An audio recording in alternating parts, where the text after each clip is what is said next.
ॐ अज्ञानतिमिरान्धस्य ज्ञानाञ्जनशलाकया चक्षुरुन्मिलितं येन तस्मै श्रीगुरवे नमः। वन्देऽहं श्रीगुरो श्रीयुत्पदकमलं श्रीगुरून् वैष्णवांश्च।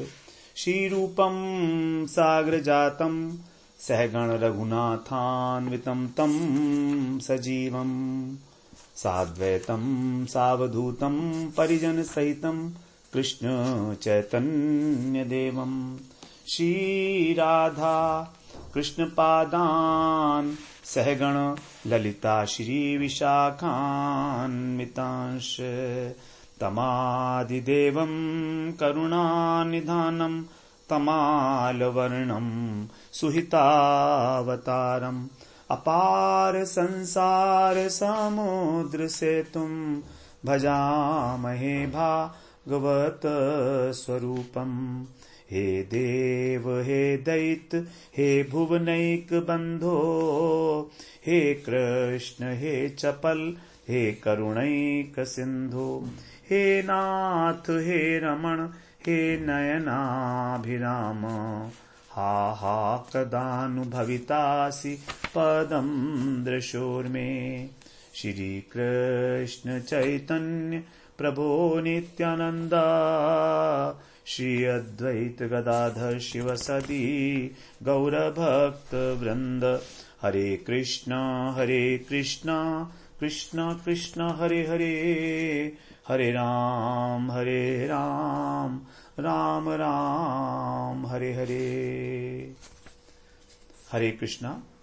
सर्वप्रथम मैं अपने गुरुपाद पद्म ओम विष्णुपाद अष्टोत्तर शत श्री श्रीमद् भक्ति वेदांत माधव गोस्वामी महाराज के चरण कमलों में अनंत कोटि दंडवत प्रणाम ज्ञापन करता हूं। हम लोग श्रीमद् भागवत महापुराण में दशम स्कंध में भगवान की जो कैशोर लीलाएं हैं 33वां प्रकरण जो हमारा ब्रज लीला प्रकरण है उसमें भगवान की जो कैशोर लीलाएं हैं अर्थात भगवान की माधुर्य लीलाएं जो हैं माधुर्यमयी लीलाएं उनका हम लोग श्रवण कर रहे हैं। 21वें अध्याय में वेणु गीत का वर्णन है। वेणु गीत जो 5 गीत हैं दशम स्कंद के अंदर बड़े इंपॉर्टेंट जिनको माना गया है पंच प्राण उनमें से ही एक है। सबसे पहला है वेणु गीत, उसके बाद आता है फिर रास पंचाध्यायी के अंदर आता है प्रणय गीत, फिर गोपी गीत, उसके बाद फिर आता है युगल गीत और भ्रमर गीत। ये 5 गीत जो हैं बड़े मुख्य हैं इस दशम स्कंध में और इनको जो है बड़ा महत्वपूर्ण बताया गया है।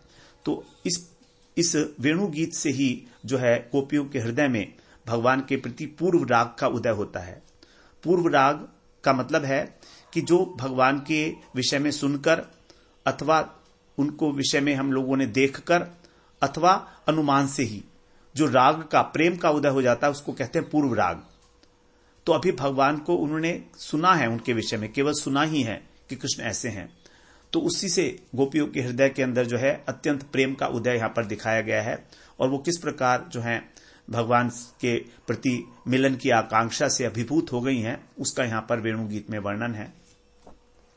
तो हम लोग तीसरे श्लोक में श्रवण करके आए कि जब भगवान ने वहां पर उस परम मनोहर अतुलनीय शोभा से संपन्न वृंदावन में प्रवेश किया तब उन्होंने वहां पर जो वेणुनाद किया एक कदम वृक्ष की शाखा का आश्रय लेकर, तब उस समय सभी ब्रजवासियों के हृदय में एक अद्भुत आनंद का प्रादुर्भाव होता है और ब्रजवधुओं के हृदय में तो पता नहीं न जाने कैसा एक अभिनव भाव लहरी ही उठने लगी और वे स्वयं को उसके अंदर ऐसा अनुभव कर रही हैं कि उसमें वो जो है डूबती चली जा रही हैं। तो यहां पर नंद नंदन जो है कृष्ण उनका हृदय भी जो है अनुपम भाव से आंदोलित हो गया क्योंकि वो परम रसिक शिरोमणि है और अब उस पौगंड वयस से नव किशोर अवस्था की ओर अग्रसर हो रहे हैं। तो ऐसे नंद नंदन जिनकी इस समय बड़ी मधुर वय संधि का प्रकाश उनके हृदय में उनके श्री विग्रह में दृष्टिगोचर हो रहा है और उसके अनुरूप ही उनके हृदय में भावों की उत्पत्ति हो रही है। तो जब वो वन विहार करते हुए वेणुवादन करते हैं तो किस प्रकार वहां पर गवाक्षों से और वृक्ष की लताओं की ओट से गोपियां उनकी ओर झांकती हैं, देखती हैं बंकिम दृष्टि से। तो ये सब जो है भगवान के हृदय में भी और गोप वधुओं के हृदय में भी मिलने की आकांक्षा उत्पन्न करता है। इस प्रकार से तो यहां पर जो राधिका, चंद्रावली इत्यादि गोपियां हैं वो कृष्ण की समवयस्का हैं।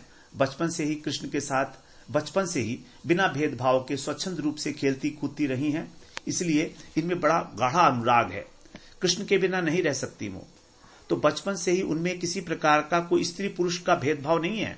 जैसे बचपन में होता है, जो छोटे छोटे बच्चे खेलते हैं उनमें किसी प्रकार का ये भाव नहीं होता कि हम लड़के हैं और हम लड़की हैं, स्त्री पुरुष का अभिमान नहीं होता उनका। लेकिन जैसे जैसे अवस्था बढ़ती है उनके मिलन के अंदर लज्जा, संकोच इत्यादि प्रकट होने लगते हैं। तो उसके बाद फिर कहीं उनका अन्यत्र विवाह भी हो जाता है और वो परवधू बन जाती हैं।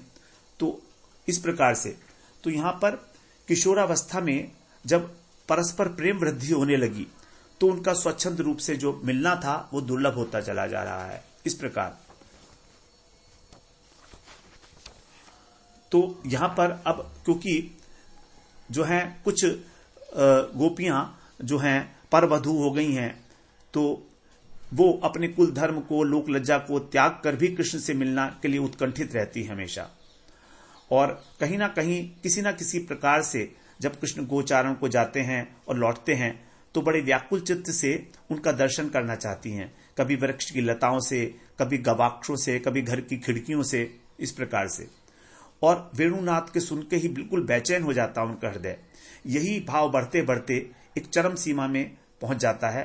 तब वे अपने धैर्य, लज्जा, कुलशील इत्यादि सबका विसर्जन करके और भगवान से मिलती हैं। तो ये जो माधुर्य भाव वाली गोपियां हैं 4 प्रकार की बताई गई हैं। थोड़ा सा हम इसके विषय में श्रवण कर लें कि गोपियां कितने प्रकार की हैं और कौन कौन जो है किस किस प्रकार से गोपियां आती हैं भगवान की सेवा में। स्वपक्षा, विपक्षा, तटस्था, सुहृद, 4 प्रकार की मुख्य गोपियां हैं। स्वपक्षा, विपक्षा, तटस्थ और सुहृद। इनके अंदर फिर 2 प्रकार की होती हैं, परौढ़ा और कन्यका, अर्थात जिनका विवाह हो चुका है और जो भी कन्या रूप में है। तो इस प्रकार से 4 हैं ये, और इसके अंदर भी फिर 2 हो गई, परौढ़ा और कन्यका। अब इन गोपियों के अनेक यूथ हैं। प्रत्येक यूथ की एक एक जो है यूथेश्वरी होती है। जैसे स्वपक्षा जो है उसकी यूथेश्वरी है राधिका जी, विपक्षा की है चंद्रावली। तो राधा जी से जो विपक्ष है वो है चंद्रावली का ग्रुप। फिर सुहृद पक्ष जो है, सुहृद का पक्ष है कि जो दोनों की हित चिंता करती हैं, दोनों के लिए ही सुहृद है, वो है श्यामला, उसकी यूथेश्वरी। और भद्रा जो है वो तटस्था जो गोपियां हैं उनकी यूथेश्वरी है। इस प्रकार तो सभी यूथों की प्रधान प्रधान यूथेश्वरी हैं। अब यहां पर ललिता, विशाखा जो अष्ट सखी हैं, ये यद्यपि ये स्वतंत्र रूप से यूथेश्वरी हो सकती हैं, लेकिन फिर भी ये राधिका जी की प्रति इतनी मुग्ध हैं, राधिका जी से इतना अधिक प्रेम करती हैं, ये अपने को यूथेश्वरी कहलाना नहीं चाहती। जो अष्ट सखियां हैं राधा जी की, वे स्वयं में यूथेश्वरी होने के योग्य हैं। ललिता, विशाखा, इंदुलेखा, चित्रा, चंपकलता, तुंगविद्या, सुदेवी और रंगदेवी, ये सब।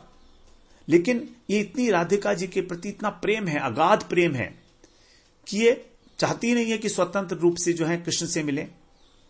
तो इसलिए ये राधा जी के अनुगत्य में ही रहती हैं, इसलिए उनको परम प्रेष्ठ सखी कहा गया है।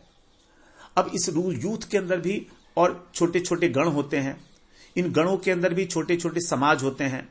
तो इस प्रकार से समान भाव वाली और प्रेम वाली जो है 10-12 गोपियां, उनका एक समाज होता है। फिर वो समाज जो है कई सारे समाज मिलकर गण कहलाते हैं, फिर गण जो है मिलकर एक यूथ कहलाता है। इस प्रकार से तो ये जो समान भाव वाली गोपियां हैं जिसको समाज बोलते हैं, वो निसंकोच भाव से अपने हृदय के भावों को एक दूसरे से प्रकट करती हैं। अब ये जो 4 प्रकार की गोपी बताई, स्वपक्षा, विपक्षा, तटस्था और सुहृदा, और इनके अंदर भी जो परौढ़ा और कन्यकाएं हैं, तो ये हो गई 8। इन 8 को भी फिर हम लोग 3 प्रकार से विभाजित करेंगे।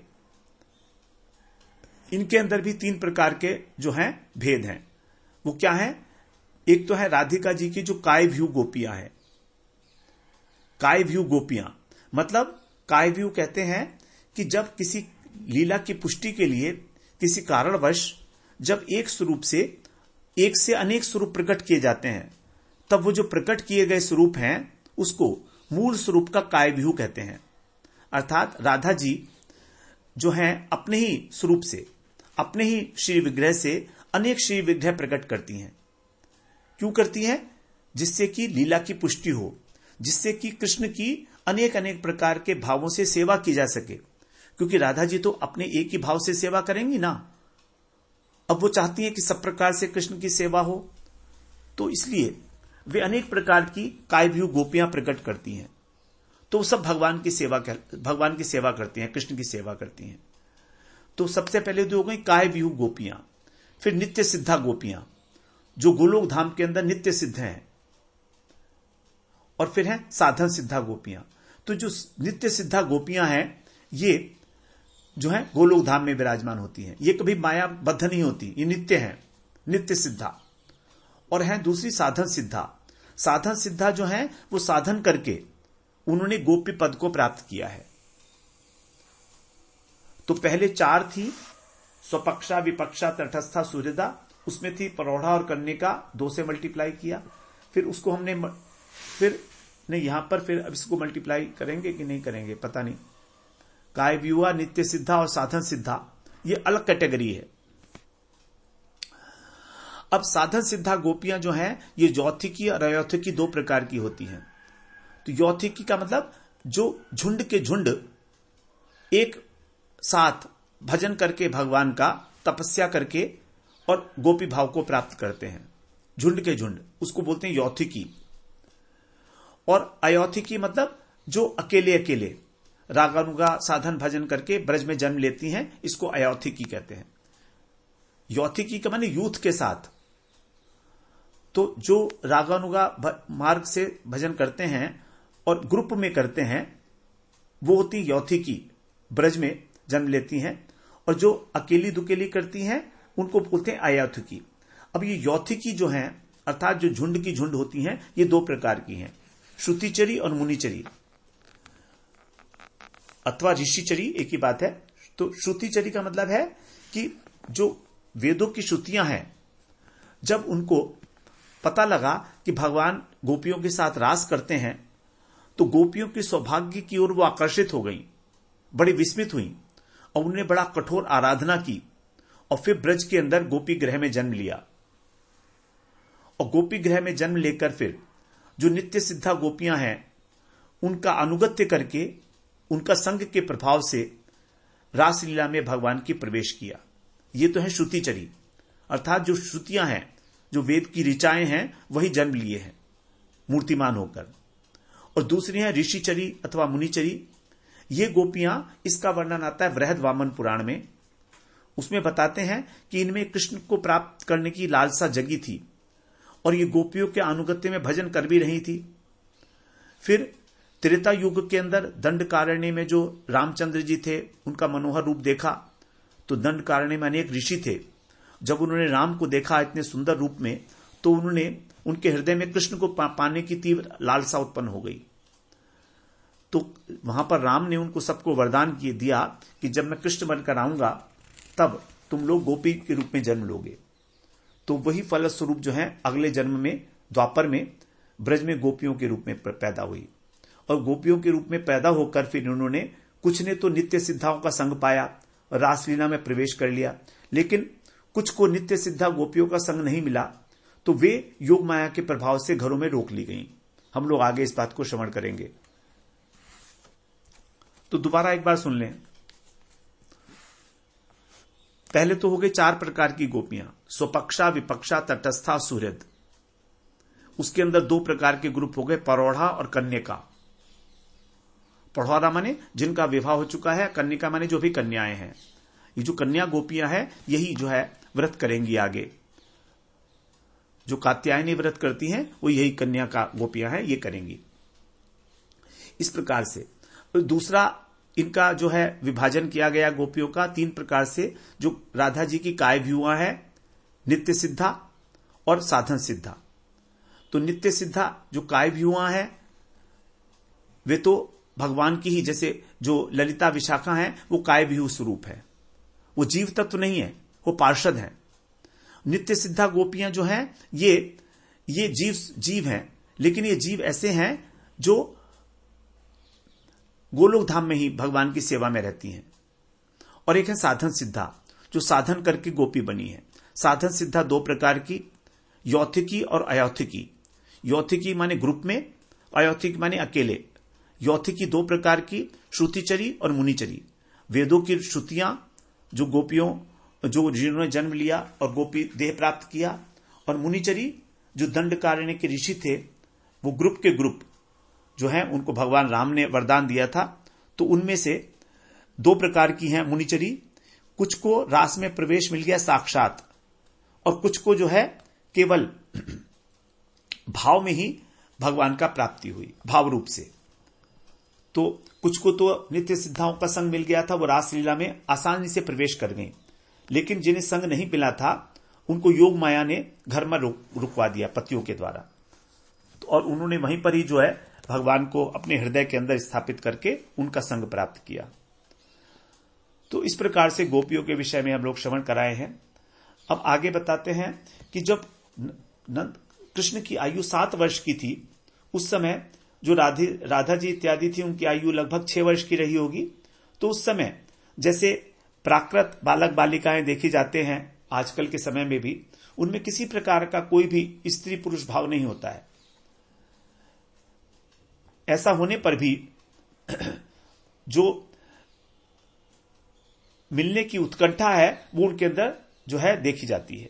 ऐसा होने पर भी भगवान उनकी जो नित्य प्रेयसियां हैं उस आयु में भी, जो किशोर अवस्था है उसमें भी मिलन की तीव्रता परिलक्षित की जा रही है। अब यहां पर भगवान जो है बोलते हैं, बता रहे हैं यहां पर सुखदेव जी कि जो तीव्र उत्कंठा है मिलन से पूर्व की, अभी तक मिले नहीं है लेकिन उससे पूर्व की जो उत्कंठा है, जो आसक्ति है, उसी को कहा गया पूर्व राग। और ये जो हमारा वेणु गीत है ये पूर्व राग का ही वर्णन इसमें किया गया है। यहां पर अभी कृष्ण से मिलन नहीं हुआ है। रूप गोस्वामी पाद ने कहा है, रतिरिया संगमात पूर्वम दर्शन श्रवणादिजा तयोरुन्मिलिति मिलति प्राज्ञ पूर्व राग सौच्यते। अर्थात जब नायक नायिका एक दूसरे से मिलने से व्याकुल उठते हैं और तब मिलने से पूर्व पहले दर्शन और रूप गुण की प्रशंसा सुनकर श्रवण और दर्शन के द्वारा उनके हृदय में अनेक प्रकार की जो उद्दीपना होती है, हृदय में एक व्याकुलता बढ़ जाती है, उस व्याकुलता को, उस व्यग्रता को ही पूर्व राग कहा जाता है। इस पूर्व राग के अंदर 3 प्रकार के भाव देखे जाते हैं।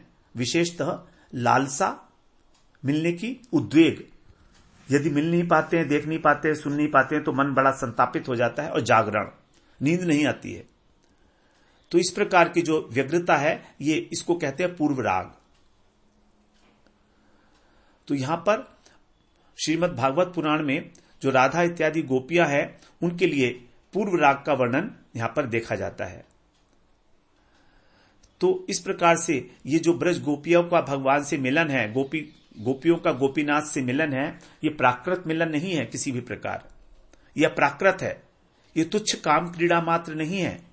यद्यपि बाहरी रूप से ऐसा लगेगा, लेकिन यहां पर कुछ भी जो है तुच्छ हे पदार्थ बिल्कुल नहीं है। यहां पर विशुद्ध, प्रकृति से अतीत, निर्मल और स्वसुख वांछा से सर्वथा रहित केवल कृष्ण प्रीति का ही संपादन है। और जिस श्रवण करने वाले साधक के हृदय में भी इस प्रकार का पूर्व राग, कृष्ण के प्रति प्रेम उत्पन्न हो जाता है, उसका भी जो सांसारिक काम है, जड़ीय काम है, ये नष्ट हो जाता है। यही इस रास की जो है वो बताई गई है। फल क्या है रास क्रीड़ा श्रवण का,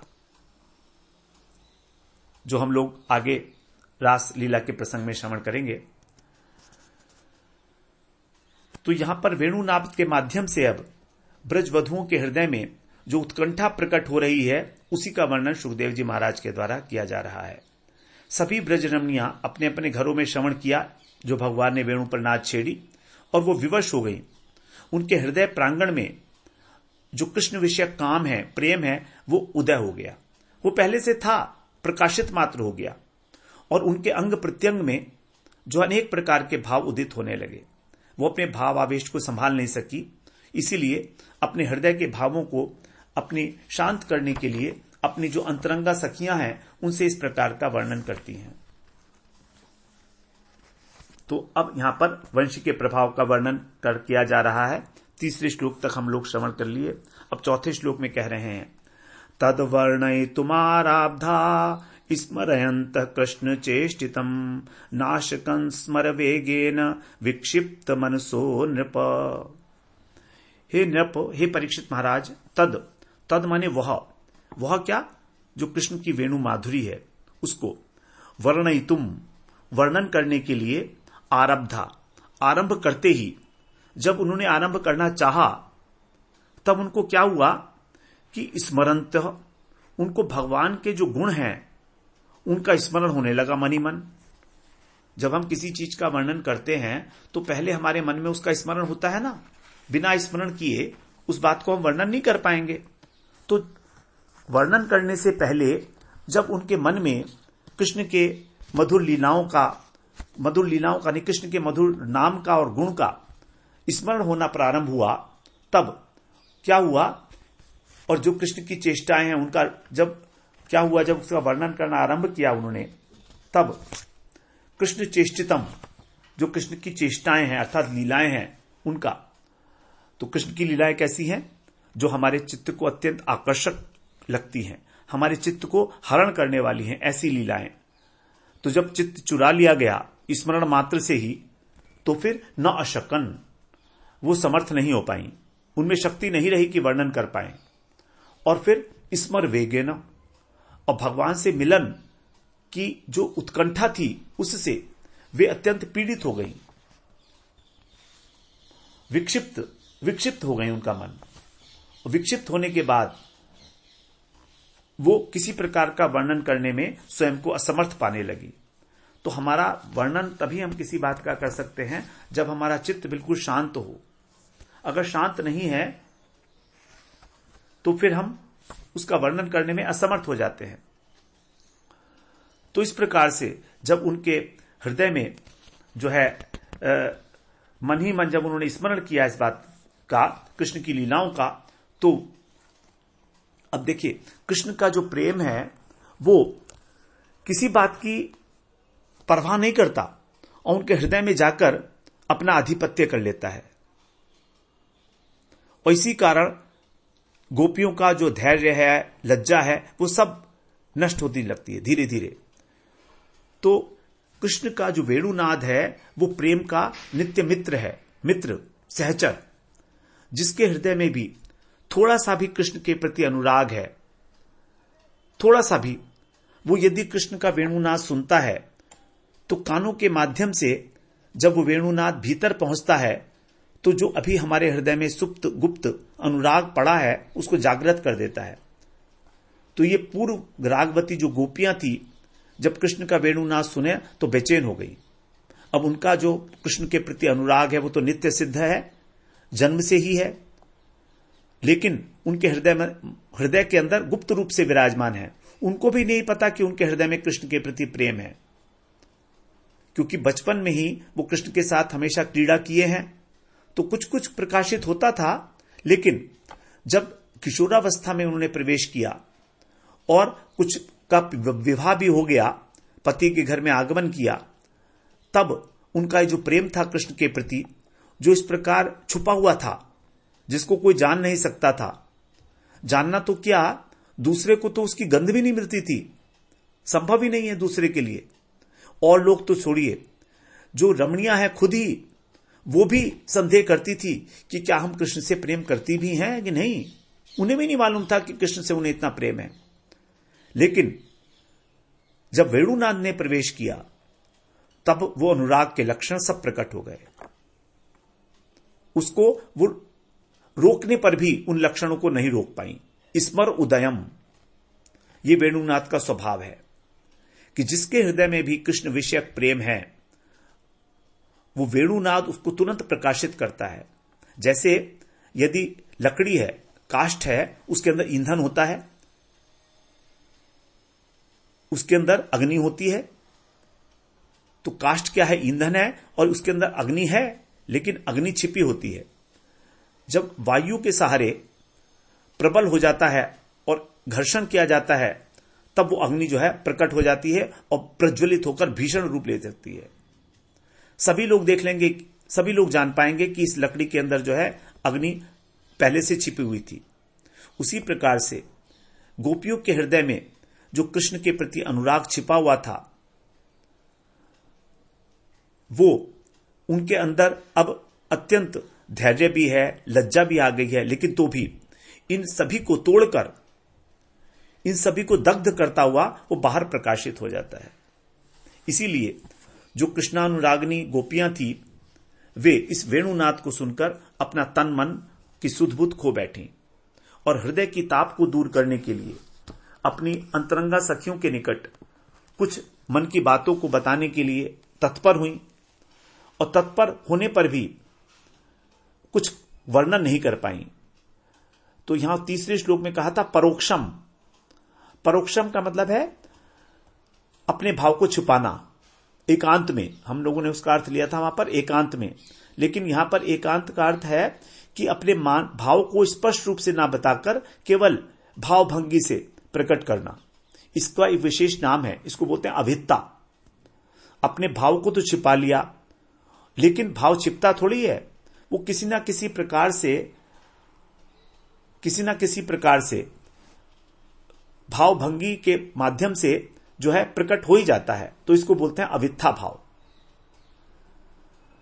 तो इस प्रकार जो है वो इस प्रकार से उसे व्यक्त करने की उन्होंने प्रयास किया कि उनकी जो सखी हैं वे भी उनकी अंतरंग भावना नहीं जान पाए, क्योंकि कौन चाहता है ये जानना? कौन ये चाहेगा कि मेरी सखी ये जान जाए कि मैं कृष्ण से प्रेम करती हूं? और जिससे वो वर्णन करने वाली है वास्तव में तो वो भी करती है उतना ही प्रेम। तो सभी के सभी जो हैं इस प्रकार अवित्था भाव को धारण करके प्रवृत्त हुई कि अब कुछ वर्णन किया जाए। लेकिन वर्णन आरंभ किया ही था बड़ी सावधानी पूर्वक कि कहीं अन्य सखियों को हमारे हृदय की बात का पता न लग जाए, जिसको अवित्था भाव कहा गया। ऐसा वर्णन करने की इच्छा होते हुए भी वे प्रयास किया, लेकिन वर्णन करने में असमर्थ हो गई, अशक्न, समर्थ नहीं हुई, क्योंकि उनका मन जो है वो स्मर के वेग से विक्षिप्त हो गया। अब जब मन ही विक्षिप्त हो गया तो वर्णन कैसे होगा? बिना मन की सहायता से वाणी काम नहीं करती। हमारा मन सभी इंद्रियों का राजा है। यदि मन किसी इंद्रिय के साथ साथ नहीं दे रहा तो वो इंद्रिय काम नहीं करेगी। जैसे मान लीजिए हम कुछ चीज सुन रहे हैं और हमारा मन नहीं है कान में सुनने में, तो हम सुनकर भी उसे नहीं सुनेंगे। हमने सुन लिया मगर हम समझ में नहीं आएगा। तो मन का साथ होना आवश्यक है। यदि हम रसगुल्ला खा रहे हैं और हमारा जो मन है कहीं और है, अत्यंत शोकातुर है, दुखी है, तो हमें रसगुल्ले का टेस्ट ही नहीं आएगा। खा तो लिया लेकिन आस्वादन नहीं होगा। तो उस प्रकार से तो उनके हृदय के अंदर जो कृष्ण के प्रति अनुराग का जो सिंधु है वो छलकने लगा। जैसे अगस्त ऋषि ने समुद्र को एक चुल्लू लेकर पान कर लिया था, उसी प्रकार से जो ब्रज गोपियों का हृदय है उसके अंदर भी भगवान के प्रति, कृष्ण के प्रति जो अगाध असीम प्रेम का सिंधु छहछरा रहा है, उन्होंने अपने हृदय में भर रखा है उसको। तो अब उनके हृदय में इस प्रेम सिंधु में कब और कौन सी तरंग तरंगायित होगी, इसका निर्णय उन्हें खुद भी नहीं पता होता। दूसरा तो कोई उसका क्या अनुमान कर पाएगा। क्षण क्षण नई नई जो है तरंगे वहां पर जो है तरंगायित होती रहती है, नृत्य करती रहती है उस भाव समुद्र में, क्योंकि उसमें किसी प्रकार की स्थिरता नहीं है। तो यहां पर आत्मगोपन करती हुई वो उस माधुरी का वर्णन करने के लिए प्रवृत्त हुई थी, लेकिन क्योंकि तरंगे इतनी तेजी के साथ हृदय में उठ रही हैं कि उसका वर्णन नहीं कर पा रही हैं। और उनके हृदय में कृष्ण की प्रेममय माधुरी स्फुरित होने लगी। और इस स्फुरण के अंदर ही उनका जो धैर्य था, उनकी जो लज्जा थी, उनका जो भय था, वो सब अपने आप बहने लगा, प्रवाहित हो गया। विवश हो गई कि उनके अंग प्रत्यंग में जब अनुभव के रूप में उनका हृदयगत भाव परिलक्षित होने लगा, तो उनका जो छिपा हुआ कृष्ण प्रेम था वो अपने आप प्रकट हो गया। उन्होंने वर्णन भी नहीं कर पाई। नाशकन स्मर वेगेन विक्षिप्त मनसो,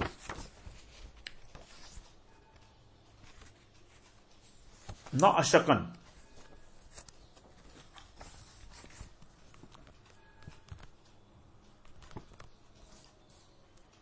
तो यहां पर जो है ये नाशकन शब्द है, इसके दो अर्थ बताए गए हैं। नौ प्लस अशकन अर्थात वो वर्णन करने में समर्थ नहीं हो पाई, और दूसरा अर्थ इसका बताया नाशकन। नाशकन का मतलब है कि नाश हो गया। उन प्रेम भई तरंगों के अंदर उनका जो धैर्य था, लज्जा था, मान, भय, शील इत्यादि, ये सब अपने आप नष्ट हो गए। इतना बड़ा स्मर वेग था, उत्कंठा, काम की जो उत्कंठा थी वो इतनी अधिक थी उनके हृदय के अंदर, मन के अंदर, कि मन विक्षिप्त होकर और इस सारी चीजों का नाश हो गया, धैर्य, लज्जा इत्यादि, और वो प्रेम में बिल्कुल विवश हो गई, और जो छिपा हुआ कृष्ण प्रेम था वो प्रकट हो गया। तो वर्णन तो नहीं कर पाई, लेकिन कृष्ण प्रेम जो है वो प्रकट हो गया। अब हम लोग 5वें श्लोक में प्रवेश करते हैं। बड़ा सुंदर श्लोक है, ये याद करने लायक श्लोक है। भगवान का जो सुंदरतम स्वरूप है उसके अंदर यहां पर वर्णन किया गया है। इसी श्लोक को सुनकर कृष्ण सुखदेव गोस्वामी जो है मोहित हो गए थे। सुखदेव गोस्वामी ने यही श्लोक जब सुना था व्यास जी के शिष्यों के द्वारा वन में, तब उनके हृदय में उत्सुकता जागृत हुई थी कि जिसके विषय में तुम ये कह रहे हो, जो इतना सुंदर है, क्या उसमें कोई गुण भी है? तो अगले दिन फिर व्यास जी ने अपने शिष्यों को समझाकर बताया, हाँ उसके अंदर गुण भी है। और वो फिर गुण बताया था जो पूतना को भी मां धात्र्योचित गति दे देता है। तो कृष्ण, जब सुखदेव जी महाराज ने इस प्रकार सुना तो वो दौड़े दौड़े आए और फिर व्यास जी से पूरी भागवत का अध्ययन किया। व्यास जी समझ गए थे कि मेरा पुत्र ही है सुखदेव, क्योंकि वो भी एक योग्य अधिकारी को ढूंढ रहे थे जिसको भागवत पढ़ा सके। व्यास जी ने भागवत लिख तो दी थी, लेकिन उसका प्रचार कौन करेगा? उसके प्रचार के लिए तो योग्य अधिकारी केवल सुखदेव जी ही थे। तो इसीलिए यहां पर जो भगवान का सुंदरतम स्वरूप है, सुंदरतम शोभा है, इस श्लोक में वर्णन की गई है 5वें श्लोक में। तो कह रहे हैं, वरहापीणम नटवर वपू कर्णयो कर्णिकारम विभ्रदवासः कनक कपिशम वैजयंतीं च मालाम् रंध्रान वेणुर्धर सुधया पूरयन् गोपवृंदैर् वृंदारण्यं स्वपदरमणं प्राविशत् गीत कीर्तिः। वरहापीडम, वरहा का मतलब होता है मयूर पंख, बरह। आपीडम का मतलब धारण करना, जो सिर के ऊपर उन्होंने धारण किया है उसको कहा है। धारण किया हुआ है जो, कहां पर? सिर पर, आभूषण के रूप में। तो ऐसा भगवान जो नटवर हैं, अर्थात नृत्य में अत्यंत कुशल हैं, और वपु, वपु का मतलब उनका जो श्री विग्रह है, उनका जो अपराकृत चिन्मय सच्चिदानंद स्वरूप है उसके विषय में ऐसा स्वरूप। कर्णयो, उनके कानों में कर्णिकारम, पीले रंग का जो कनेर का फूल होता है वो विद्यमान है।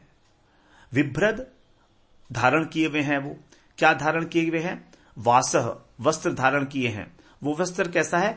कनक कपिशम, कनक माने स्वर्ण, कपिशम माने पीला, पीले रंग का सा, जैसे कि पीतांबर। तो पीतांबर धारण किए हुए हैं। वैजयंतीम, और 5 रंगों से, 5 रंग के पुष्पों से जो ग्रथित घुटनों तक लंबी माला है। वैजयंती माला बड़ी लंबी होती है, नीचे घुटनों तक, तो ऐसी माला को धारण किए हुए हैं।